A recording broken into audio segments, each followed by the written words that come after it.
Hi friends, வணக்கம். நான் உங்கள் டாக்டர் அறிவிழகன், உங்களோட ஜென்ரல் இன்சூரன்ஸ் கன்சல்டன்ட் பேசுகிறேன்.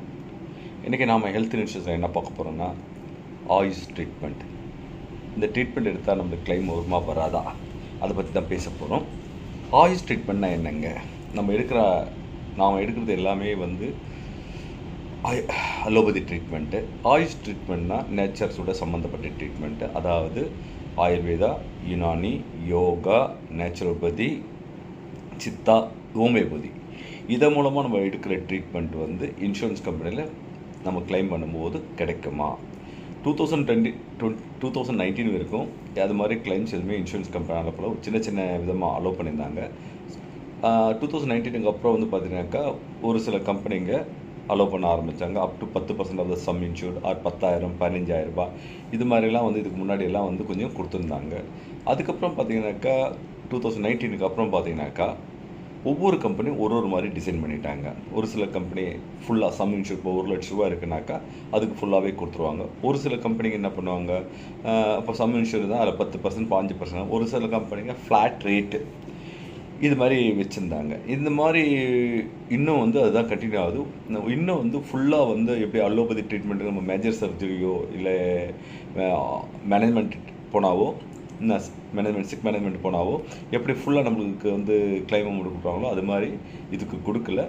இன்னும் கொஞ்சம் நாளில் வந்துடும். பட்டு சப்லிமிட் வச்சுருக்காங்க. எல்லா பாலிசியும் எல்லா கம்பெனியில் இந்த பாலிசியில் சப்லிமிட் வச்சுருக்காங்க.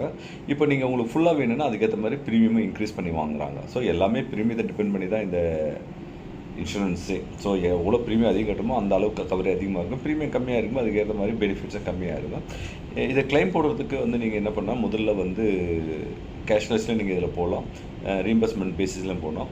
நீங்கள் கேஷ்லெஸ்னால் ஒன்றும் பிரச்சனை இல்லை. அந்த கார்டை அவங்க அக்செப்ட் பண்ணுற மாதிரி இருக்கும். அக்செப்ட் பண்ணுற மாதிரி அவங்க கொடுக்குற கார்டை அக்செப்ட் பண்ண இருந்தாக்க கேஷ்லெஸ் கார்டை நீங்கள் ட்ரீட்மெண்ட் எடுத்து என்ன எக்ஸஸ் அமௌண்ட்டோ அதை மட்டும் கட்டிகிட்டே வரீங்க. ரீமர்ஸ் பேசிஸில் என்னென்னு கேட்டிங்கனாக்கா, நீங்கள் அந்த ஹாஸ்பிட்டல் அட்மிட் பண்ணுற ஹாஸ்பிட்டல் ஃபஸ்ட்டு கவர்மெண்ட் ரெகனைஸ்டு ஹாஸ்பிட்டலாக இருக்கணும். அதாவது 10 to 15 பெட்ஸ் இருக்கணும்னு சொல்லுவாங்க, அது மாதிரி இருக்கணும். ரெப்யூட்டட் ஹாஸ்பிட்டலாக இருக்கணும். சரிங்களா? கண்டிப்பாக 24 ஹவர்ஸ்க்கு மேலே அங்கே ட்ரீட்மெண்ட் பண்ணணும். லெஸ் தென் 24 ஹவர்ஸ் நம்ம ஆயுஷில் கிடையாதுங்க. நீங்கள் எல்லா டாக்குமெண்ட் அந்த ஹாஸ்பிட்டலுடைய டயக்னோசிஸ் ரிப்போர்ட்டு, மெடிக்கல் பில் எப்படி நம்ம நார்மல் கிளைம் செட் பண்ணி எல்லாத்தையும் வாங்கி நீங்கள் கொடுத்தீங்கன்னாக்கா அப் டு த சம் இன்சூர்டில் உங்களுக்கு எவ்வளோ கொடுக்கணுமோ உங்கள் பாலிசியில் இருக்கோ அந்த அளவு அமௌண்ட்டு உங்களுக்கு இன்சூரன்ஸ் கம்பெனி கொடுத்துருவாங்க. கிளைம் நார்மல் கிளைம் மாதிரியே போட்டு வாங்கிக்கலாம். இந்த விஷயம் உங்களுக்கு உபயோகமாக இருந்துருக்குங்க.